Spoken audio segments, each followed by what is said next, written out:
Welcome to a deep dive where we take your sources and unpack fascinating topics. Today, we're plunging into something that pops up, well, everywhere, doesn't it? From just casual chats to viral memes, Mercury Retrograde. You've probably heard it blamed for everything from your Wi Fi cutting out right when you need it to maybe that awkward text message you sent. We've pulled together a really rich stack of sources here. We've got insights from NASA, some classic astrology guides, and even psychological analyses to really get to the bottom of what Mercury retrograde actually is.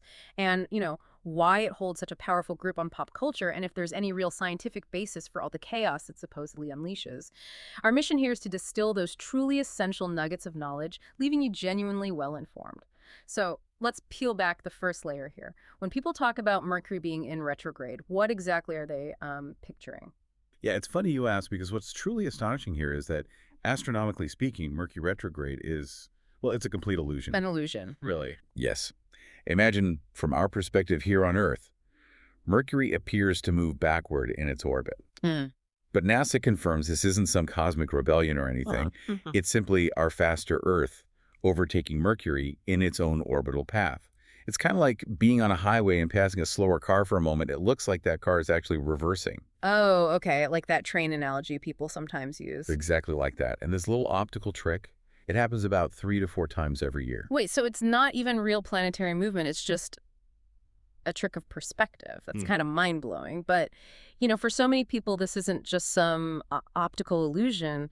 Our sources definitely show that in pop culture and, of course, the world of astrology, it's treated as a full-blown explanation for a surprisingly wide range of everyday woes. Precisely. And that's the jump, right? Mhm.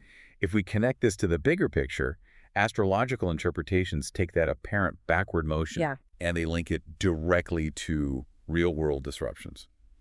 The belief, the core idea, is that because Mercury traditionally governs things like communication, technology, travel, and even logical thinking, Right. All the key areas. its retrograde period means these specific areas are much more likely to go haywire, to get messy. It's incredible how quickly people point to Mercury when things go wrong. I mean, what are some of the most common, almost stereotypical retrograde mishaps our sources mention? Because it feels like the moment something goes sideways, someone's ready to say, Mercury. Oh, absolutely.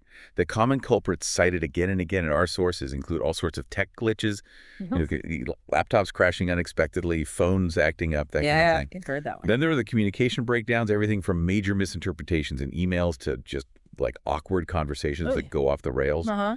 Travel mishaps are huge too. Flight delays, lost luggage, booking errors. They get blamed on retrograde a lot. Yep. And of course, maybe a healthy dose of emotional drama or general miscommunications cropping up in relationships. I've definitely had those days where my internet cuts out, and my very first thought is like, ugh, Mercury must be in retrograde. It's almost comforting to have something external to blame, isn't it? It can be.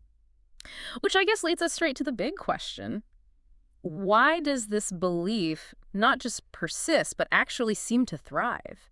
It dominates our conversations, our social media feeds, even our apps, especially when, as you said, there's no scientific evidence that planetary movement directly affects our daily lives like this. I mean, you see this phenomenon everywhere, right? It's huge on platforms like TikTok and those astrology apps like CoStar, and the patterns seem to push it too. It really is massive. It's become a kind of cultural phenomenon, almost a shorthand for when things just aren't going right, when life feels a bit chaotic. Yeah, a pervasive cultural touchstone. The term Mercury is in retrograde. Regularly trends on Google, on Twitter X, Reddit, often used humorously, just to explain a bad day or some weird behavior. We even see it woven into specific pop culture moments like Taylor Swift fans sometimes jokingly pointing to it to explain her breakup timelines, apparently. Or tech failures during retrograde becoming this running gag, a meme in startup culture, sort of a shared groan among engineers. It provides a shared narrative. Exactly. And for you, if you're thinking ahead to 2025, the dates are April 21st to May 15th, then August 5th to August 28th, and again November 25th to December 15th. So, you can mark your calendars, maybe not for dread, but just for awareness of how this whole concept plays out in the world around you, how people talk about it. And it's interesting because while NASA very clearly confirms the astronomical illusion, right? And there's zero scientific evidence for any direct planetary influence on our daily lives. Right. Psychological perspectives offer a really fascinating lens into why we might embrace this idea so readily. Psychology today, for instance, suggests that this belief in retrograde might actually be a form of cognitive bias. Okay, let's unpack that. A cognitive bias. Digging deeper, what does that term truly signify in this specific context?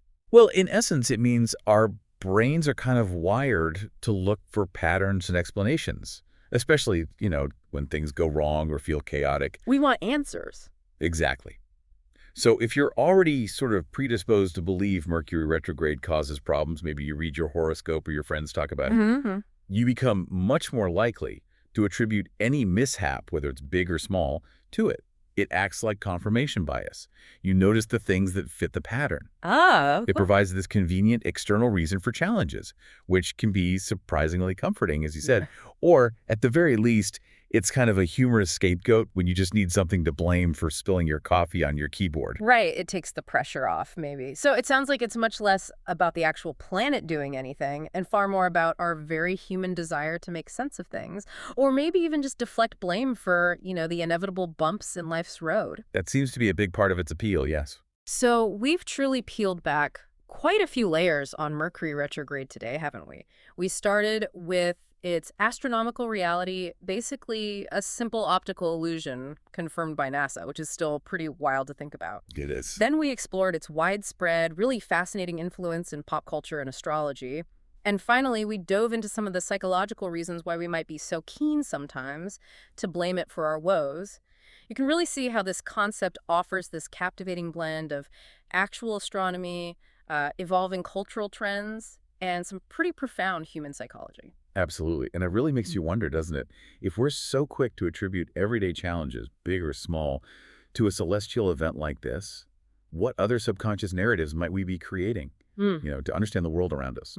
That's a great point. It just highlights how much of our perceived reality might actually be shaped, perhaps more than we realize, by our own beliefs and expectations, rather than just purely objective fact.